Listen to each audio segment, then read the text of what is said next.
सभी लोगों को हर हर महादेव, जय माँ काली। मैं आप सभी लोगों को एक और नए वीडियो में स्वागत करता हूँ। पिछली वाले वीडियो में हम सभी लोगों ने जाना भगवान ऊर्ध्वलिंग भैरव के साधना के विषय में। उसी प्रकार आज के वीडियो में हमारा विषय है बाबा के ज्वालाग्नि भैरव या फिर अग्नि भैरव के रूप में। इनका जो मूल नाम है वो ज्वालाग्नि भैरव है। तो ज्वालाग्नि भैरव साधना क्या है, किस लिए की जाती है और किस प्रकार से इस साधना को संपन्न करते हैं, इसकी क्या गुड इफेक्ट हैं, क्या बैड इफेक्ट हैं, आज मैं इस सभी विषय में आप सभी लोगों से बात करूंगा।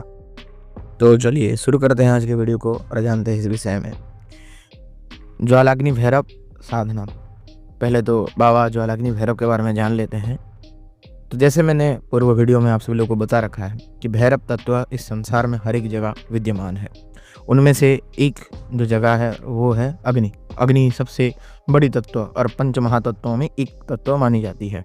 तो इसी तत्व के अधिष्ठात्र भैरव जो हैं वो ज्वालाग्नि भैरव हैं। इन्हीं के और भी कई रूप हैं जैसे ज्वालामुख भैरव आदि अलग अलग हैं। चलिए उन विषय में तो कभी और बात करेंगे, लेकिन हाँ, ज्वालाग्नि भैरव इसके मूल देवता कहे गए हैं अग्नि तत्व के।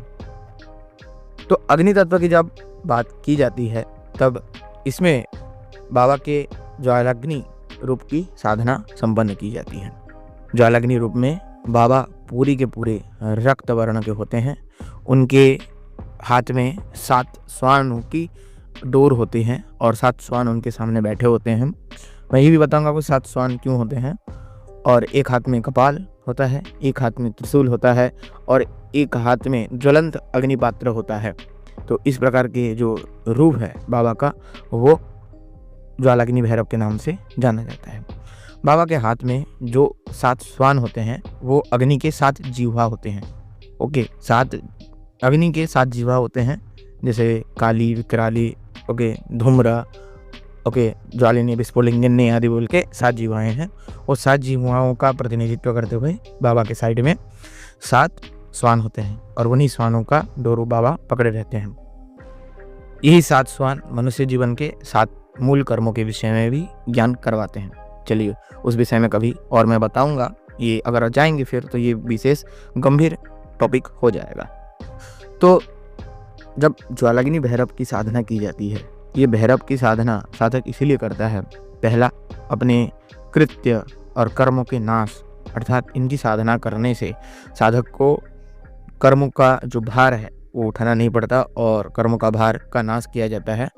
और ये बहुत तीव्र साधना होती है, क्योंकि जब कर्मों का नाश करने के ऊपर बात आए तो अग्नि जब साधक बैठ जाता है अपने कर्मों के नाश करने के लिए, तो जहाँ पे बाबा का आह्वान किया जाता है उस जगह का जो भाव है वो इस प्रकार का रुद्र अग्नि अपनी रूप को धारण करती है, साधक के देखने के बाद कलेजा कांप जाएगा। ये साधना हमने खुद अपनी आंखों से देख रखी है और भगवत कृपा से एक बार गुरु कृपा से करने का अवसर भी प्राप्त हुआ था। चलिए उतना अच्छे से नहीं कर पाए, लेकिन भगवान की कृपा से, गुरु कृपा से एक बार हमने इस साधना प्रयास किया था। ये साधना में विशेष रूप से क्या होता है मैं आप लोगों को बताता हूँ। इस साधना में गुरु जो दीक्षित साधक होता है, जो भैरव विद्या से दीक्षित होता है, भैरव मंत्रों से दीक्षित होता है, उसको एक यंत्र के बीच में बैठाता है। उस यंत्र में 7 खाने होते हैं। बड़े से भूमि मतलब जमीन होता है, जमीन के ऊपर बहुत बड़ा यंत्र बनता है और उस यंत्र के ऊपर 7 खाने होते हैं। 7 खानों में एकदम अग्नि जला दी जाती है। और कितनी अग्नि जला दी जाती है, जैसे आप सभी लोग बॉनफायर देखे होंगे तो बॉनफायर में जितनी अग्नि होती है उससे थोड़ी सी ज़्यादा अग्नि जला दी जाती है। एक तरह का लगा लो, एक छोटा छोटा होलिका बना के उस जगह पे जलाया जाता है। और प्रत्येक अग्नि के ऊपर एक एक शक्ति को आवाहन दिया जाता है, ठीक है, भैरव बाबा के साथ। और बीच में आप कुछ और चीज़ें रखी जाती हैं, मैं उनका नाम तो नहीं ले पाऊँगा, माफ़ करिएगा, क्योंकि वो परंपरागत गोपनीय हैं। तो उन सभी चीज़ों को रख के फिर पूजन दे के फिर उन अग्नियों में आहुति दी जाती है। आहुति दे के उस अग्नि से प्रार्थना किया जाता है कि हम अपने इस चीज़ के लिए, आइदर 2 चीज़ें होती हैं इस साधना में, आइदर साधक के पूरे कर्म उड़ा देंगे ये साधना, जितने अगर उसने ज्ञात में अज्ञात में किया था, और अगर उसको प्रायश्चित करना है तो वो प्रायश्चित के लिए ये साधना सर्वोत्तम कही गई है भैरव मार्ग में।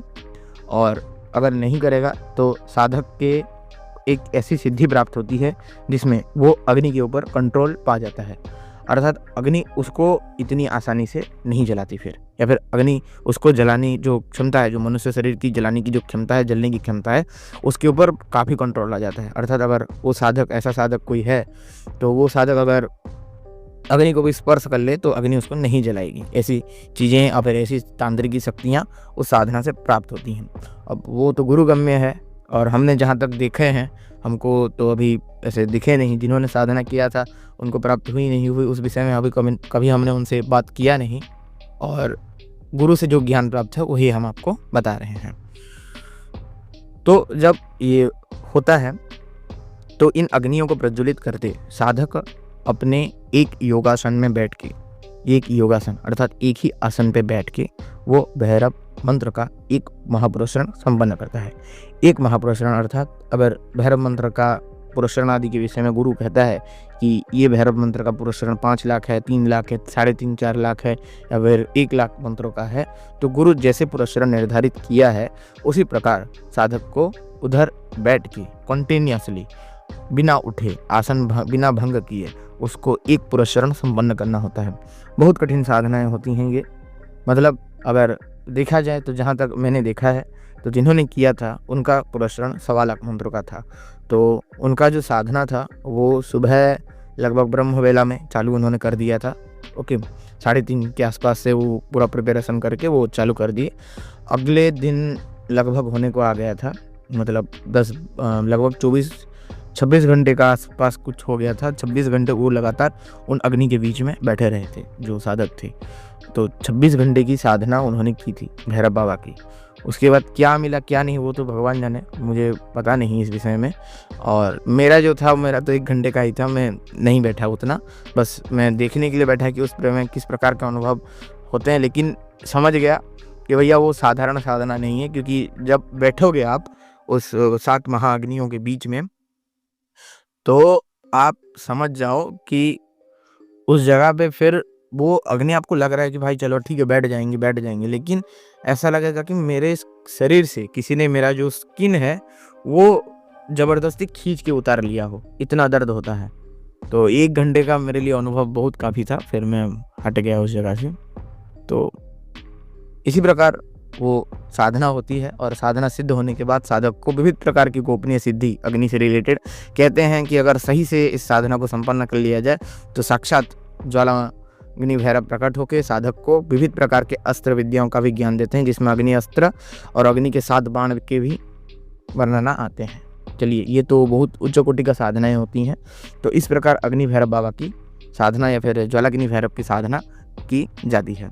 भैरव तत्व के ये दूसरे देवता हैं और अत्यधिक प्रबल देवता हैं, और विशेष रूप से कर्म काटने के लिए और साधक को अपने तपो ऊर्जाएं बढ़ाने के लिए ये साधना करते हैं। एक बार ये साधना करने के बाद साधक के अंदर ऐसी तप की शक्ति आ जाती है, वो जो साधनाएं 1-1 साल 1.5 साल में सिद्ध होती है, वही साधनाओं को साधक 1-1 महीने 2-2 महीने के अंदर, 15 दिन 60 दिन के अंदर सिद्ध कर देता है। इतनी तप ऊर्जा साधक के अंदर आ जाती है।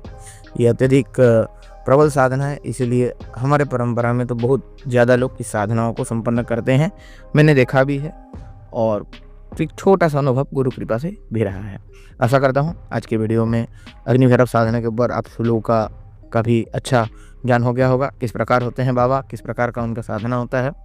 तो अगर आप सभी लोग आज का वीडियो अच्छा लगता है तो अवश्य वीडियो को लाइक करें, जो लोग नए हैं सब्सक्राइब करके घंटे वाला बेल आइकन ऑल पे सेट कर दें, ताकि मैं जो वीडियो अपलोड करूँ उसका नोटिफिकेशन उस लोगों तक पहले पहुंच जाए। तो यही था आज का वीडियो। सभी को हर हर महादेव, जय मां काली।